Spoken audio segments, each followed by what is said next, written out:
maybe someone said. But now we were told say. Oh, somebody careful baby back. Okay. Oh, David, now you may the amount. I said, Mamma, they buy and say, yeah, and go for some videos and some platforms here, or more, and ref and your penalty and go for. And I may intimate why you are bringing this on board. But yeah, the person who say a tio moka also or your domoka in TI before this is the crab starting. And this is the crab starting so you anticipate so much to visa. But when the person is so sure. The crack say. Certain person who say a chair of his name. Okay, we journalists, yeah, inquiry. Okay, Mate. All right.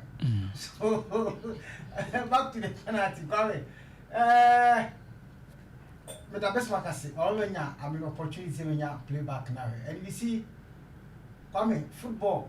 Bibia timisi on say your moment to go ha time I didn't be no this market time I didn't be no and then the man I mean and no money yet bibi what you say argument in the but you see but I'm going to do not soft penalty we don't have to use it our word say soft penalty but say who deny obi and a moment all see free say contact also let's say you foul money ya kwame irrespective of position about will be a foul. So the ref, you know, who is a referee fouler. I think that we deserve also because and then we watch video, yeah. I think the second time I made an opportunity to video. So it was a referee yeah coming. And be foul there, a foul. And it was the foul. Who was a foul? I think one was a foul. Oh, so I assume. Okay. Then I'm pessimistic. But but coming.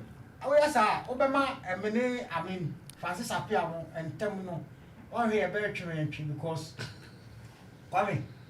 Someone saying I'm a crab on because me a principal man, your principal journalist. There was a contact. Oh yes. Kwame, so it was a clear penalty. To the beer, you see, young for the beer drinking. To the beer, yeah, game na your bono, Ghana, Kwame, Yantias your form. Yeah, Ghana Premier League. Game na ye bono han yenti ase Kwame e wo form and this same referees Kwame omo ye no enu le ma amanfo do na so resist this concerns because Kwame hwe House of Folk any 11 wonders e wa Accra Sports Stadium sa match no sa Kwame be kaya me kai pa 11 wonders nya clear penalty yes yanye but Kwame I can boldly say House of Folk ana enya sa moment na ankebaji penalty amazo come sa game no say House of Folk enya sa opportunity no ana incident e come House of Folk come I can tell you say ankebaji penalty amazo but 11 wonders nya sa penalty referee ignore what I say Kwame this penalty Kwame I don't want to sound like a hypocrite this penalty if it was against Kotoko Kwame we are sure say referee ko beba bi I'm telling you. And Cynthia, I don't want us to go there. I understand, but you see, Kwame, let's face the reality. Yes, I mean, I didn't see, you can't be emphatic, but you see, Kwame, refuse no maybe or more, that is where I want. Because going into the dying embers of the game. What you say? Now, Kotoko, young Apostles player, quadrant him, sir, Kankonim, Ojiye.